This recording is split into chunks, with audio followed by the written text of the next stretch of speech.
உனக்காக மட்டும் வாழ்கிறேன் பகுதி 18.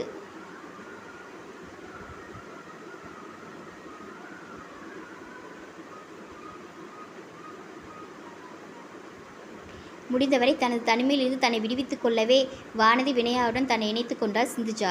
காலையில் விசாலாட்சி பேசியதை வைத்து இதில் தன்னால் ஏதும் செய்ய முடியுமா என்று யோசித்தபடி எதற்கும் கிஷோரிடம் பேசி பார்ப்போம் என்று முடிவுக்கு வந்தாள். கீர்த்தனா பார்த்த வரையிலுமே கிஷோர் வேலைக்கு என்று எங்கும் செல்லவில்லை. காலையில் வீட்டை விட்டு கிளம்பும்போது அண்ணனிடம் சென்று பாக்கெட் மணி வாங்குவான். இரவு வெகுநேரம் கழித்து வீடு திரும்பி வருவான். மறுநாள் மீண்டும் அண்ணனிடம் சென்று கேட்பான். அவனும் முதல் நாள் கொடுத்த பணத்திற்கு கணக்கு ஏதும் கேட்காமல் பணத்தை கொடுத்து அனுப்பிவிடுவான். இதை முதலில் மாற்ற வேண்டும். கிஷோரிடம் முதலில் இதை பற்றி பேச வேண்டும் என்று முடிவு செய்தாள். வீட்டிற்கு வந்த பின் கிஷோரின் வருகைக்காக காத்திருந்தாள். அன்றும் வழக்கம் போல் வெகுநேரம் கழித்தே கிஷோர் வீடு திரும்பினான். அவன் வந்ததும் எதிரே சென்று, கிஷோர், உங்களிடம் தனியாக பேச வேண்டும் என்று கேட்டாள். கிஷோர் புருவ மத்தியில் சிறு முடிச்சுடன் என்ன பேச வேண்டும் என்று கேட்டான். அவள் சுற்றுமுற்றும் பார்த்துவிட்டு, இங்கே வேண்டாம், நாளை மாலை அலுவலகம் விடும் நேரம் நம் அலுவலகத்திற்கு பக்கத்தில் இருக்க சன் கஃபேயில் பேசலாமா என்று கேட்டாள்.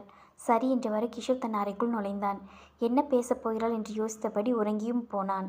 அடுத்த நாள் கீர்த்தனா சொன்ன நேரத்திலேயே சன் கஃபேயில் அவளுக்கு முன்னதாகவே வந்து காத்திருந்தான்.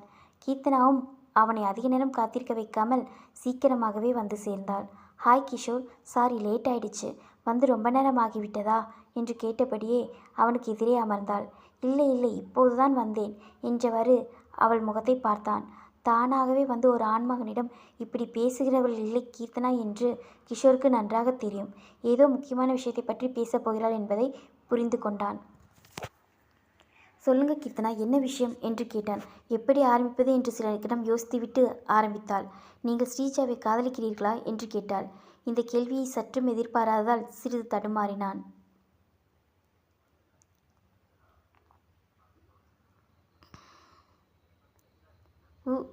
உங்களுக்கு எப்படி தெரியும் என்று கேட்டான். வினயா சொன்னாள் என்று பதிலளித்தாள்.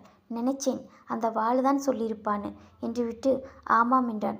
அவளும் உங்களை விரும்புகிறாளா என்று விசாரித்தாள். தெரியவில்லை. நான் அழகாக இருக்கிறேன், விதவிதமான ட்ரெஸ் போடுகிறேன், பர்சனாலிட்டியாக இருக்கிறேன், பணக்காரனாகவும் இருக்கிறேன். வேறு என்ன வேண்டும் என்று எனக்கு புரியவில்லை. என்னை திரும்பி கூட பார்க்க மாட்டேங்கிறாள் என்றான் வருத்தத்துடன். அவன் முகத்தில் உண்மையான வருத்தம் தெரிந்தது. அவன் காதல் நிச்சயம் உண்மையானதாக இருக்க வேண்டும்.